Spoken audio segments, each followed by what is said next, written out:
여러분, 안녕하세요. 뉴욕이오의 헤더예요. 오늘도 여러분께 뉴욕 증시 생생한 마감 시황을 새벽 배송해드리러 찾아왔습니다. 네, 여러분, 오늘은 뉴욕 증시가 3대 지수 모두 하락하면서 마감을 했는데요. 어제 예고해드린 대로 바로 연준의 6월 FOMC 회의에 모든 관심이 쏠린 하루였습니다. 수치 먼저 살펴보시면요. 다우지수 0.77% 내렸고요. S&P 500 지수는 0.54%, 나스닥 0.24% 하락했습니다. 이제 간단하게 요약을 하자면 시장의 예상보다 연준이 더 매파적인 그런 모습을 나타냈다는 그런 평가가 나오고 있고요.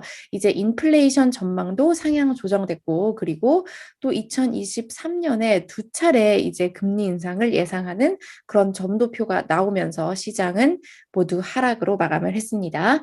네, 그러면 과연 FOMC 회의 성명서에서 어떤 얘기가 나왔는지, 그리고 또 파월 의장이 기자회견에서 어떤 얘기를 했는지 CNBC 기사 통해서 자세하게 함께 살펴보실게요. 제목부터 보시면 The Fed moves up its timeline for rate hikes as inflation rises. 인플레이션이 오르면서 연준이 이제 금리 인상에 대한 그런 타임라인을 더 빠르게 조정했다. 자, 보시면 연준은 이제 이번 FOMC 회의에서 올해 물가 전망을 꽤 큰 폭으로 상향 조정했고, 그리고 금리를 언제 인상할지에 대한 그런 타임 프레임도 좀 앞당겼다. 요게 핵심이 될 수 있겠고요. 하지만 연준은 이제 공격적인 채권 매입 프로그램 같은 경우에는 언제 줄일 것인지에 대해서는 뭐 신호를 주지 않았다고 해요. 하지만 뭐 제롬 파월 연준 의장은 그 이슈에 대해서 뭐 논의를 시작하기는 했다. 이렇게 얘기를 하긴 했지만 정확한 시기에 대해서는 밝히지 않았다고 합니다. 자, 그래서 회의 결과를 살펴보시면 예상한 것처럼 FOMC에서 이제 금리는 뭐 조정이 되지 않았고요. 하지만 이 관계자들은 연준이 위원들은 금리 인상이 빠르면 2023년부터 나올 수 있다고 전망을 했어요. 이제 3월 회의에서는 적어도 2024년까지는 금리 인상 없을 것으로 예상이 됐는데 보시면 이제 그 점도표, 연준 위원들의 금리 전망을 알 수 있는 점도표에서 2023년 두 차례 금리 인상이 예상된 거고요. 그리고 연준이 이제 물가 전망을 3.4%로 변경을 했는데요. 3월 전망보다 1%포인트 높아진 그런 수치입니다. 하지만 성명서에서 여전히 물가 압력은 transitory 일시적이라는 그런 문구를 계속 넣었어요. 이런 또 전망은 지금 소비자 물가 지수가 13년 만에 가장 높은 폭으로 상승한 다음에 나온 것이다. 또 이렇게 CNBC가 덧붙이고 있고요. 자, 에버딘 스탠다드 인베스트먼트의 제임스 맥켄 이 수석 이코노미스트가 뭐라고 얘기를 했냐면 This is not what the market expected. 시장이 기대했던 내용이 아니다. 자, 이제 연준은 더 빠르게 금리를 올려야 된다고 얘기하고 있고 2023년에 두 차례 금리 인상을 예고하고 있다. 이렇게 말을 하면서 이런 전망 같은 경우에는 물가가 일시적이라는 연준의 그런 스탠스의 변화가 있는 것. 이렇게 말을 했고요. 또 여기 보시면 Markets reacted to the Fed news. 시장은 연준 뉴스에 어떻게 반응했냐면 증시는 하락하고 국채 금리는 상승하면서 이제 더 타이트한 그런 연준의 정책이 다가오고 있다. 이런 예측을 하고 있습니다. 찰스 슈압의 케이티 존스 이사도 뭐라고 말을 했냐면요. 2023년에 두 차례 금리 인상이 있기 위해서는 테이퍼링을 그 목표를 달성하기 위해서는 테이퍼링을 빨리 시작해야 된다. 이렇게 말을 하면서 테이퍼링도 더 빨리 시작될 수 있다고 이렇게 평가를 했습니다.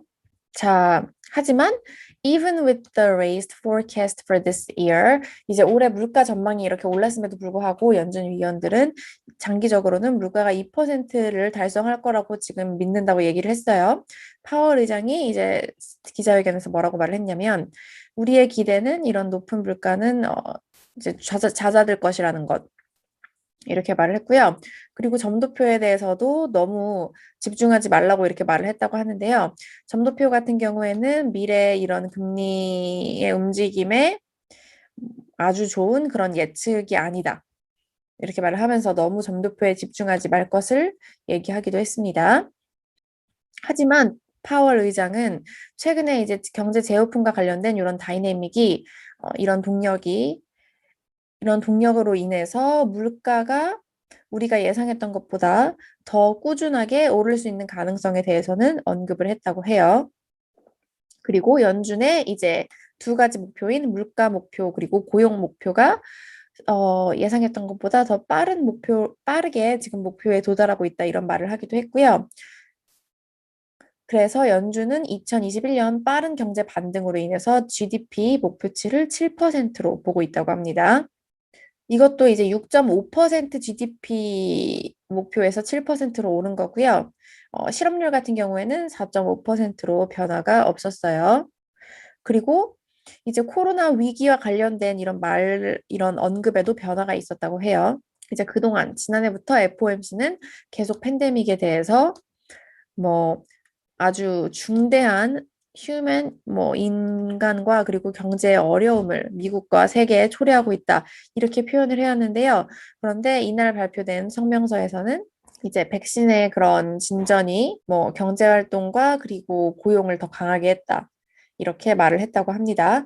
팬데믹으로 가장 크게 영향을 받은 섹터들은 약한 모습을 나타내고 있긴 하지만 향상을 나타내고 있다. 이렇게 말을 하면서 조금 더 긍정적으로 평가를 했다고 해요. 자, 그리고 또 파월 의장은 뭐라고 말했냐면요. 연준 의원들은 이제 물가와 고용에 대해서 만들어진 이런 진전 상태에 대해서 논의를 했고, 이것과 이제 자산 매입과 관련된 그런 논의를 했고, 앞으로 몇 달간 계속해서 이것과 관련된 논의를 할 것이다. 이렇게까지만 말을 했다고 합니다. 네, 이 밖의 소식 전해드릴게요. 이제 이날 나온 경제 지표는 혼조세를 좀 보이는 모습이었는데요. 5월에 신규 주택 착공 같은 경우에는 전월 대비 3.6% 오르면서 전망치 하회했고요. 그리고 5월 수입 물가는 전월 대비 1.1% 상승하면서 전망치 0.7%를 웃돌았습니다. 하지만 이날은 아무래도 FOMC의 모든 관심이 좀 쏠리는 그런 모습이었고요. 자, 그리고 10년물 국채 금리가 1.579%로 상승을 했다는 소식 전해드리고, 그런데 국채 가격 상승했지만 기술주에 엄청난 타격을 주지는 않았고요. 페이스북은 1.68% 내리고 아마존은 0.95% 올랐습니다. 그리고 이날 구리 가격이 좀 10% 급락했다는 소식 전해드리고, 또 경제 재오픈 관련주는 계속해서 좀 좋은 모습을 보이고 있네요. 로얄 캐리비안 2%대 상승했고, 노르웨이지안 크루즈도 3%대 상승을 나타냈습니다. 네, 그러면 이제 오늘 증시에 대해서 전문가들 어떻게 평가를 하고 있는지 이번에는 월스트리트 저널 마감 기사로 함께 살펴보실게요. 네, 오늘 전문가 멘트도 FOMC 연관 멘트였고요. 프루덴셜의 퀸지 크록스비 수석시장 전략가가 뭐라고 말을 했냐면 The statement was created. 이제 연준의 성명서는 이제 시장 같은 경우에는 매도세로 응답을 했고 10년물 국채 금리는 살짝 상승하는 걸로 이제 반응을 했다. 이렇게 말을 했고요. 시장이 이런 하락세를 조금 줄이긴 했지만 the point is 중요한 것은 the statement was considered more hawkish. 그러니까 이 성명서는 시장이 예상했던 것보다 더 매파적이었다. 아무래도 이게 가장 메인 포인트인 것 같습니다. 네, 여러분 그러면 댓글 이벤트 당첨자 발표를 하겠고요. 자, 또 정성스러운 댓글을 남겨주신 소소님 그리고 좋은 분석을 해주신 데이빗 파크님 이렇게 두 분 당첨되셨고요. 저희가 커피 쿠폰 보내드리도록 하겠습니다. 네, 여러분 그리고 이제 저는 내일 서울에 와서 또 건강 관련 병원에 갈 일이 있어서 내일 하루는 쉬게 되었고요. 그리고 상황에 따라서 이제 토요일에는 어떻게 될지 저희가 이제 만약에 토요일에도 하지 못하게 되면 공지로 남겨드리는 걸로 하도록 하겠습니다. 네, 여러분 요즘 서울은 진짜 더운데요. 몸 조심하시고 저는 그러면 다음에 다시 찾아올게요, 여러분. 다음에 만나요.